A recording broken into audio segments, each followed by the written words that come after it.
जय हिंद बच्चों, welcome back to my YouTube channel.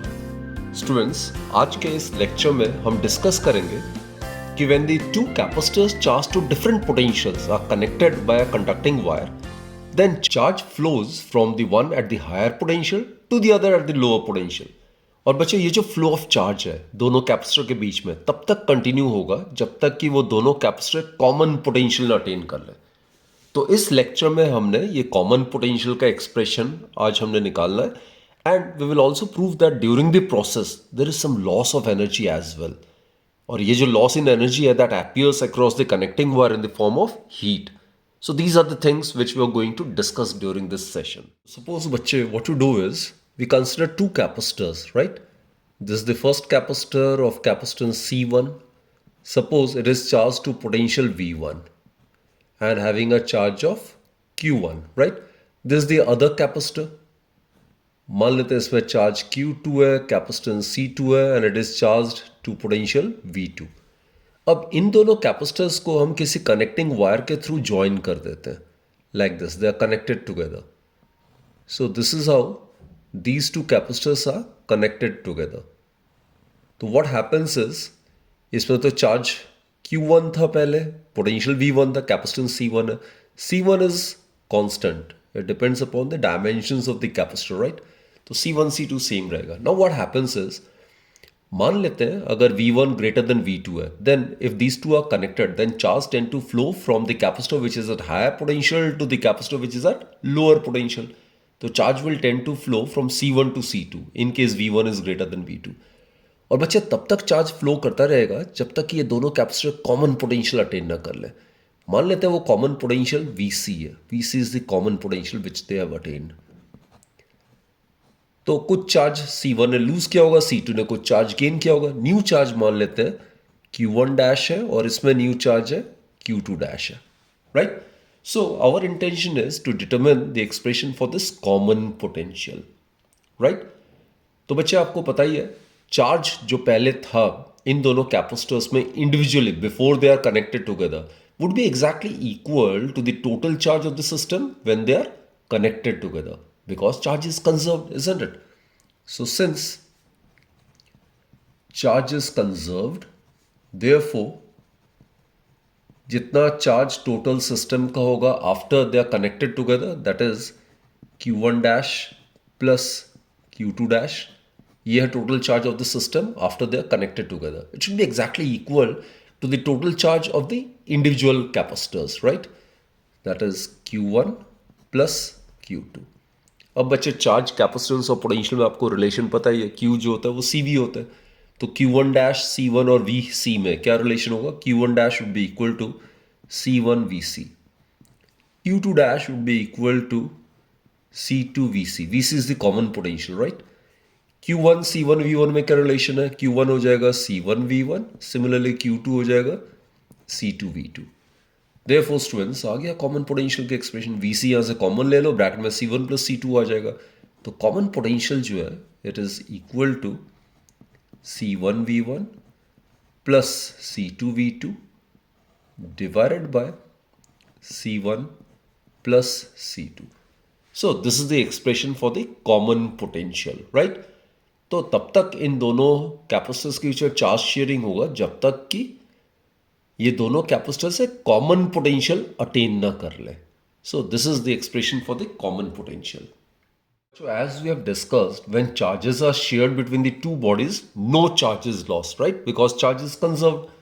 However, बच्चों, कुछ एनर्जी जो होता है वो जरूर डिसिपेट कर जाता है in the form of heat whenever the two capacitors are connected together with the help of a wire, right?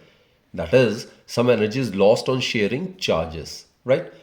तो इसी एनर्जी लॉस को कैलकुलेट करने के लिए जो इनिशियल एनर्जी हम निकालते हैं और फिर फाइनल एनर्जी निकालते हैं, देन दोनों का डिफरेंस करते हैं, that will be the loss in the energy, right? So let us find out the expression for the total energy of this system before sharing charges, यानी कि इनिशियल कंडीशंस में जब ये दोनों कैपेसिटर्स इंडिविजुअल इंडिपेंडेंट थे before they are connected together. तो total initial energy जो होगा वो हो जाएगा बच्चे energy of the first capacitor plus energy of the second capacitor. इसकी एनर्जी के एक्सप्रेशंस होते हैं, आपको पता है बच्चे, half C V square, right, Q square by twice है या half Q V. So over here will make use of this formula, half C1 V1 square, and the individual energy of the second capacitor would be half C2 V2 square, right? So this is the total energy before shearing charges. Now, total energy after they are connected together, that is after shearing charges. तो जब उन दोनों capacitors को किसी connecting wire के through connect कर देते हैं तो चार्ज शेयरिंग होगा, तो उसके बाद एनर्जी क्या होगी, सो वो हम डिस्कस कर लेते हैं। तो कितना होना चाहिए एनर्जी उस केस में, it should be equal to half, दोनों का कॉमन पोटेंशियल है, so they must be connected in parallel, तो नेट कैपेसिटेंस हो जाएगा पूरे कॉम्बिनेशन का C1 plus C2। Same formula में यूज करो, हाफ सी वी स्क्वायर, तो यहाँ पे सी नेट हो जाएगा C1 plus C2 since they are connected in parallel. And कौन सा पोटेंशियल है, VC, so it will be VC square, right. ये बच्चों VC का ये वैल्यू हम यहाँ पे सब्सटीट्यूट कर सकते हैं, so what we get is half C1 plus C2 and इसका VC, इसका square, so that would be C1 V1 plus C2 V2 divided by C1 plus C2 इसका होल स्क्वायर, राइट। तो एक C1 plus C2 whole square और numerator में C1 plus C2 है, तो एक C1 plus C2 cancel out हो जाएगा, सो U फाइनल जो होगा will be left with this one, U final it would be equal to half C1 V1 plus C2 V2 का whole square divided by C1 plus C2, right? So this is the expression for the initial energy and this is the expression for the final energy of the system when the two capacitors are connected together. That is after the sharing of charges between the two capacitors. तो बच्चों energy loss होगा U initial minus U final. If we are able to prove that U initial minus U final is greater than zero, that is positive, इसका मतलब है final energy is less than that of the initial energy. इसका मतलब वाकई में जब दो capacitors को हम किसी कनेक्टिंग वायर से कनेक्ट करेंगे then during the process some energy will be lost, right. So let's find out the expression for the energy loss. तो बच्चे वैल्यू सब्स्टिट्यूट करते हैं, U initial is half C1 V1 square plus half C2 V2 square minus final energy का expression ये है बच्चों, half ये C1 V1 plus C2 V2 का whole square divided by C1 plus C2। Okay, तो हम क्या करते हैं, डिनोमिनेटर ले रहे हैं और उसका एलसीएम कंसिडर कर लेते हैं। तो LCM is twice C1 plus C2, right. तो यहाँ पे ये आ जाएगा C1 V1 स्क्वायर और ये मल्टीप्लाई हो जाएगा C1 प्लस C2 के साथ plus C2 V2 square, again ये आ जाएगा C1 plus C2 minus already 2 C1 plus C2 है, तो it will B C1 V1 plus C2 V2 का whole square, right. So let's keep on solving it. So what we get is, इसको solve करते हैं बच्चे, तो ये आ जाएगा C1 square V1 square plus C1 C2 V1 square plus C1 C2 V2 square, then over here we get plus C2 square V2 square minus ये a plus B whole square के form में और बाहर minus sign है, तो bracket भी मैं directly open कर रहा हूँ, so will be C1 square V1 square minus C2 square V2 square minus twice C1 C2 V1 V2, यही आना चाहिए, divided by twice C1 plus C2, right, twice C1 plus C2। Therefore इसको अगर solve करते हैं बच्चे, जो loss in energy है दैट इज डेल U जो है किसके इक्वल आता है ज़रा चेक करते हैं, C1 V1 square minus C1 V1 square will get cancelled, C2 V2 square minus C2 V2 square will get cancelled, और इनमें आप C1 C2 को कॉमन ले सकते हो। So what we get is C1 C2 common आ गया, ये आ गया V1 square plus V2 square minus twice V1 V2, तो इसको मैं लिख सकता हूँ V1 माइनस V2 का whole square divided by twice C1 plus C2।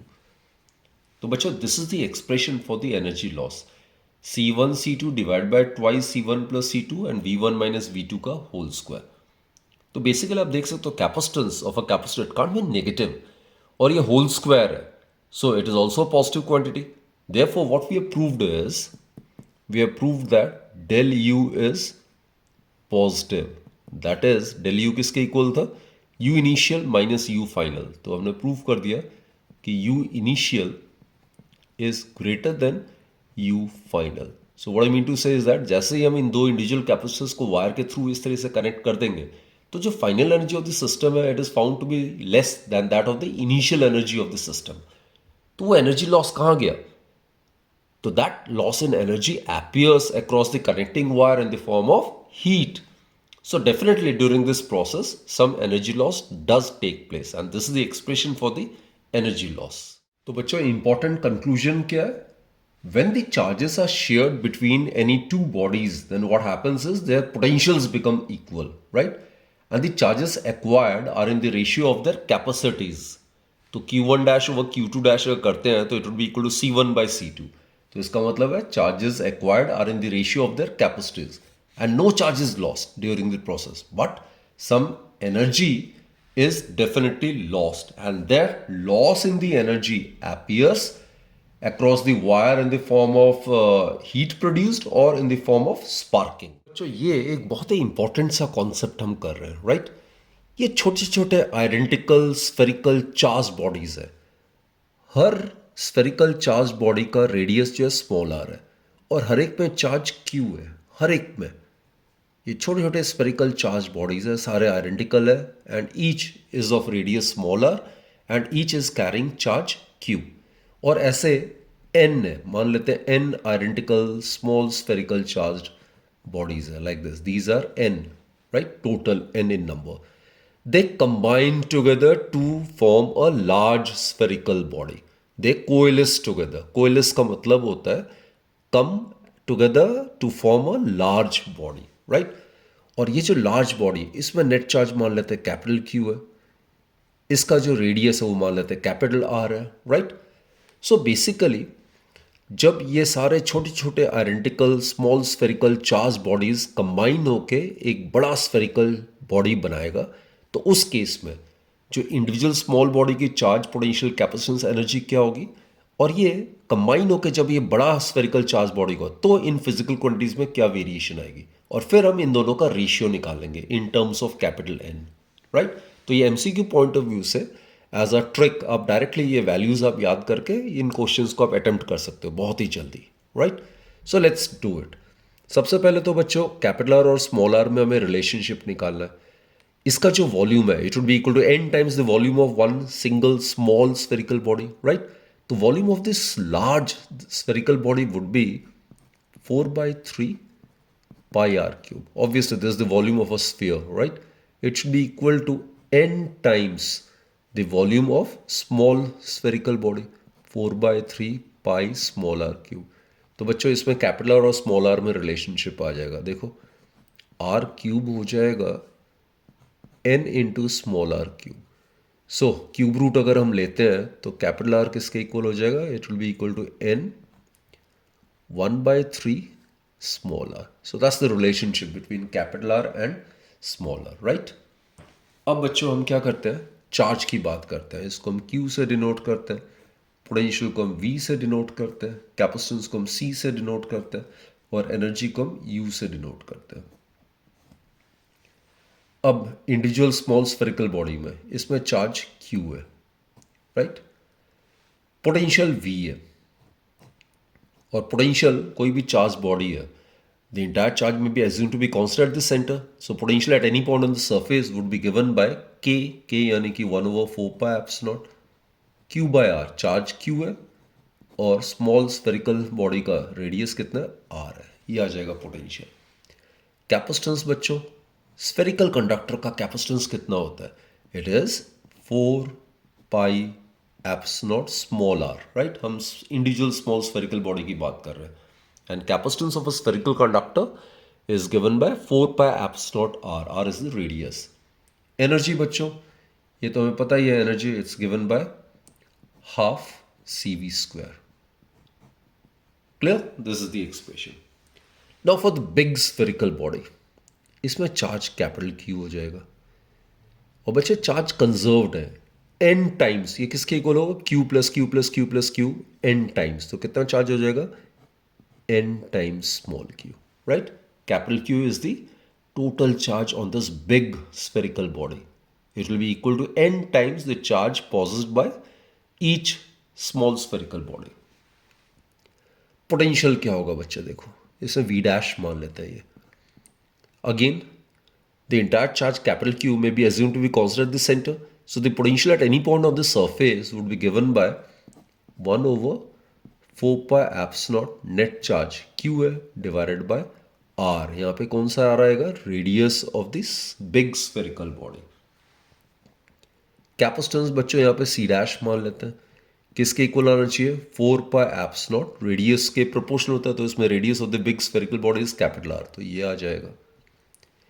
Energy U dash मान लेते हैं, it would be equal to half C dash V dash square, right. अब बच्चों हमने रेशियो निकालना है। रेशियो किसका? Capital Q divided by small Q का, ठीक है। Big spherical body divided by small spherical body का, तो capital Q by small Q किसके इक्वल आएगा? एन। इस केस में रेशियो आएगा एन, एन के टर्म्स में हमने एक्सप्रेस करना है इस कॉलम में। इस केस में रेशियो क्या आएगा जरा देखते हैं। V dash divided by V, potential of the big spherical body divided by the potential of the small spherical body. तो देखो बच्चे क्या आएगा? Capital Q divided by small Q आ जाएगा, और ये इन्वर्सली प्रोपोर्शनल है, तो ये आ जाएगा स्मॉल आर और ये आ जाएगा कैपिटल आर, राइट। तो capital Q by small Q capital N है। अब इसमें small R by capital R, small R by capital R would be equal to N minus 1/3, right. तो कितना आ जाएगा? अगर मल्टीप्लाई कर रहे हैं, बेस सेम है, तो पावर एडअप हो जाएगा। 1 माइनस 1/3 कितना आ जाएगा? 2/3। तो ratio of the potential of the big drop और big spherical body to the small spherical body is n to the power 2/3। अब बच्चों कैपेसिटेंस की बात करते हैं। C dash by C, 4 pi epsilon naught capital R divide by 4 pi epsilon naught small R, तो ये आ जाएगा capital R divided by small R. Capital R divide by small R is n to the power 1/3। इसका ratio आ जाएगा n to the power 1/3, right.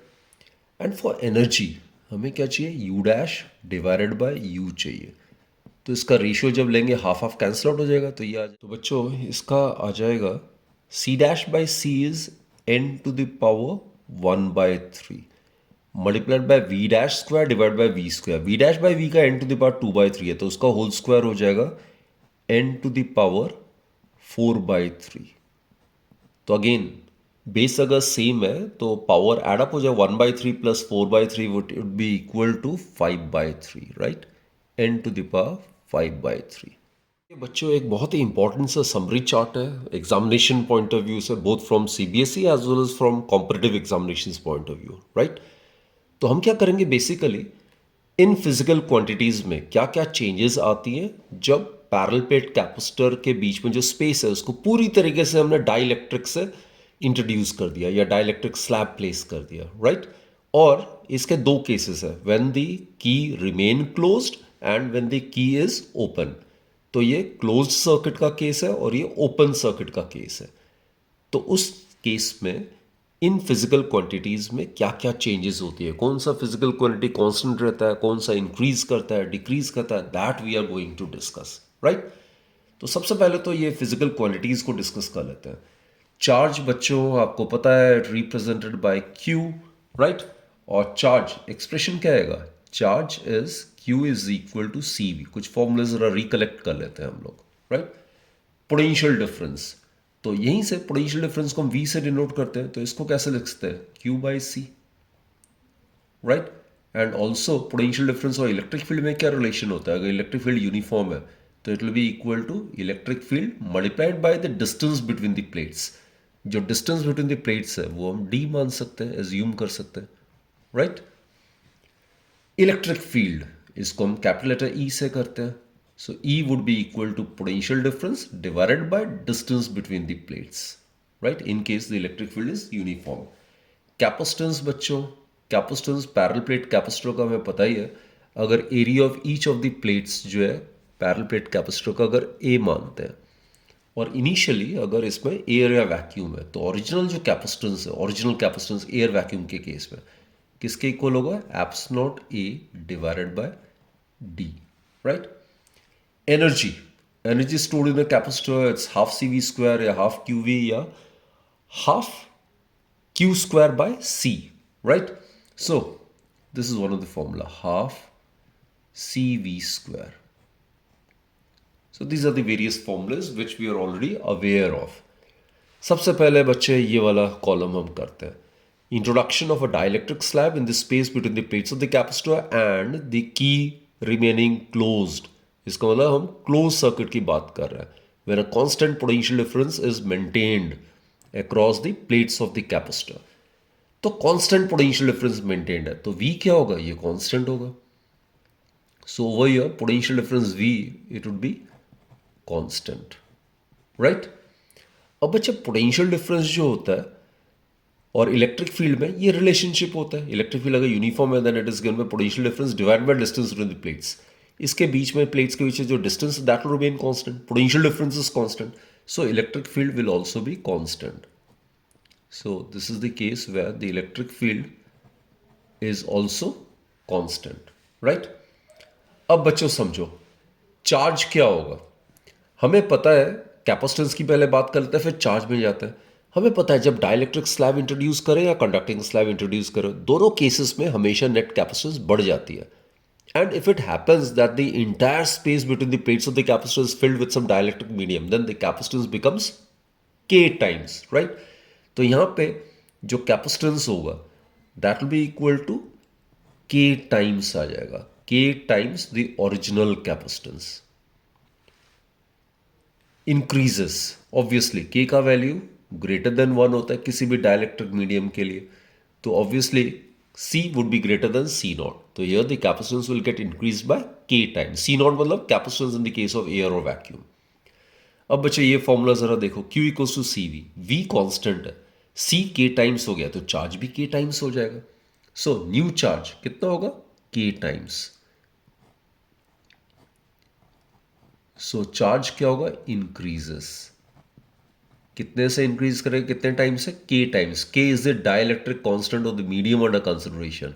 For any medium the dielectric constant is always greater than 1, right. So k is the dielectric constant और the relative permittivity.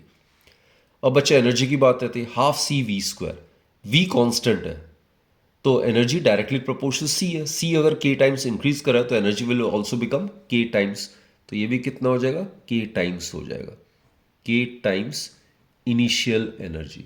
So this will also increase. तो बच्चा dielectric slab से completely अगर fill कर देते हैं दोनों plates के बीच में जो स्पेस है, और अगर सर्किट को अगर क्लोज्ड ही रखते हैं, की को क्लोज ही रखते हैं, तो उस केस में पोटेंशियल डिफरेंस और इलेक्ट्रिक फील्ड कांस्टेंट होगा, बाकी चार्ज, कैपेसिटेंस और एनर्जी ये तीनों k टाइम्स इंक्रीज कर जाएंगी, राइट। तो let's consider the same scenario but now the battery is disconnected. Battery disconnected होने का मतलब है अब जो स्विच है ये ओपन कर देते हैं हम, राइट। तो स्विच अगर ओपन करेंगे तो it will act as an isolated capacitor, ना चार्ज इसमें हम दे सकते हैं ना ये चार्ज लूज कर सकता है। So what I mean to say is that when the circuit get disconnected और the key is open then charge will remain constant. Q जो होगा ये कांस्टेंट रहेगा, ना बढ़ेगा ना घटेगा। It will be a case of a single isolated capacitor, right. तो क्यू यहां पे कांस्टेंट रहेगा। अब जरा समझो बच्चे, यहां पे कैपेसिटेंस हमें पता है, डाइलेक्ट्रिक स्लैब जैसे हम इंट्रोड्यूस करेंगे और पूरा स्पेस अगर ऑक्यूपाई कर लेता है तो कैपेसिटेंस तो बढ़ता ही बढ़ता है। कितने टाइम्स बढ़ेगा, पूरा स्पेस अगर फिलअप कर देता है डाइलेक्ट्रिक मीडियम से तो k टाइम्स बढ़ जाएगा definitely. So it will increase k times. अब जरा पोटेंशियल की बात करते हैं। पोटेंशियल डिफरेंस होता है Q by C. Q constant है, C जो है K टाइम्स बढ़ गया, तो पोटेंशियल 1 बाई K टाइम्स रह जाएगा। So it decreases by 1 by K times, right. तो कितना हो जाएगा 1 by K times of the original potential difference. तो इस केस में क्या होगा, ये डिक्रीज करेगा, it will decrease, it decreases 1 by K times. अब बच्चे जैसे पोटेंशियल डिफरेंस का वेरिएशन होगा वैसे ही इलेक्ट्रिक फील्ड वैरी करेगा, because the distance to the plates of the capacitor will remain constant, so E would be proportional to V. So electric field will also decrease by K 1 by K times. तो electric field भी इतना रह जाएगा, right, 1 by K times. मैंने बताया K का value greater than 1 होता है, तो anything divided by number greater than 1 it will decrease obviously, so this decreases.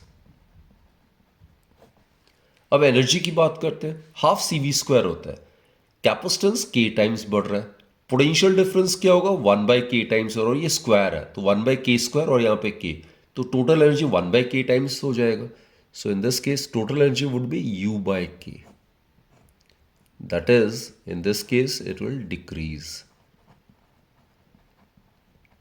तो बच्चों अगर हमने ये जो सर्किट है इसको अगर डिस्कनेक्ट कर दिया या की को अगर ओपन कर दिया तो चार्ज कांस्टेंट रहेगा और कैपेसिटेंस तो K टाइम्स बढ़ेगा, लेकिन बाकी सारे जो पोटेंशियल है, इलेक्ट्रिक फील्ड और एनर्जी है, they all will get decreased. कितने रह जाएगा 1 by K times of its original value रह जाएगा।